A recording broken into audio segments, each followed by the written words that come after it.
My name is Stephen McDaniel. I've been married to my beautiful wife for 11 years now. We have 4 children. I work at a software development company, and I love to play volleyball and tennis. As my kids have started playing volleyball, I love playing with them as well. I was born in Temecula, down in Riverside County. My parents divorced when I was really young, so I spent most of my time with my mom. It was great. We do dinner every night together, read together, and do everything together. I'd visit my dad on weekends. He was a really supportive dad. He'd always visit me for sporting games. We'd take great trips together over the summer. Growing up, I was very introverted, so I would find things to entertain myself. I loved reading. I loved just being on the computer and playing around, learning things there. Through middle school and high school, I was mostly influenced by my friends. As I got deeper into tennis, being surrounded by other athletes, I think was really helpful. I really did not have any inkling of God or anything like that. There weren't really any people in my life that were really into Christianity, so it just wasn't something that was around. I figured I'm doing great on my own, and so it was very easy to just live my life based on what I thought was right. So I knew from a pretty early age that I loved computers, and that seemed like a great path for me to follow in college and then a career after that.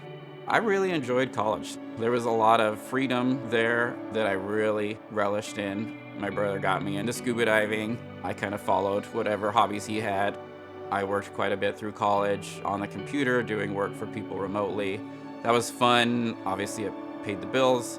Between my junior and senior year, my aunt approached me. She said her work needed some help with their computer stuff, and it sounded like a great deal. The one unfortunate side was her work was at a church, which made me nervous.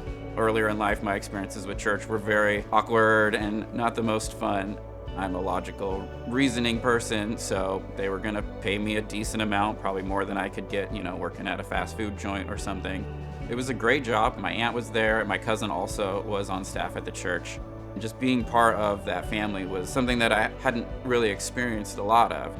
So it definitely was a shock to my system. I hadn't really been around Christians, but now it obviously was coming up every day, all day. I was still very skeptical at this point. I could tell that everybody was genuine. They truly believed these things they were saying.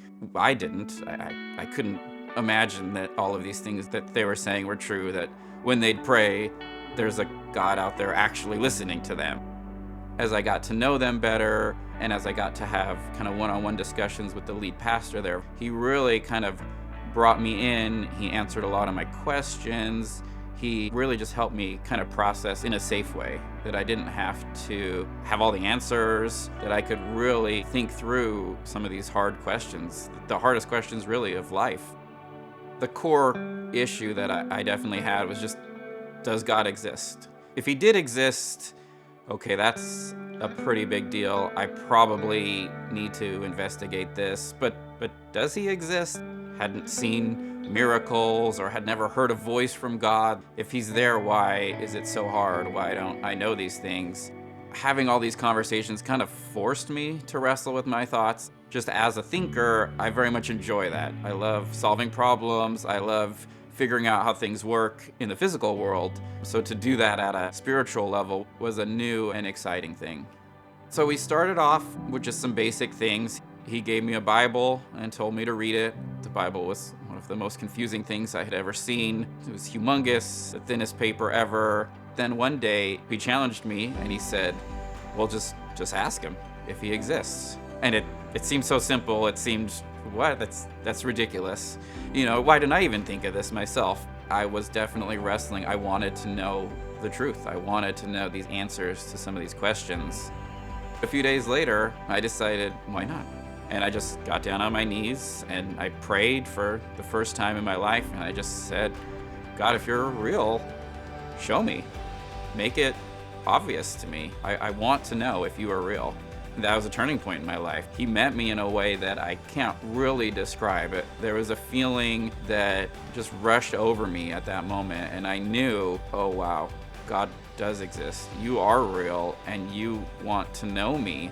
It was amazing how much had just changed in me. Reading the Bible started to make more sense. I understood what it was saying. It was speaking to me. And to this day, I know I can have my foundation that God exists. He revealed himself to me, and I know I can trust him. So after I graduated, I moved here to LA. I knew I had to find a church. That was my next big step. And then eventually I found Rocky Peak, and it was amazing. The very first service I went to, I knew this is my home. I still am who I was long ago.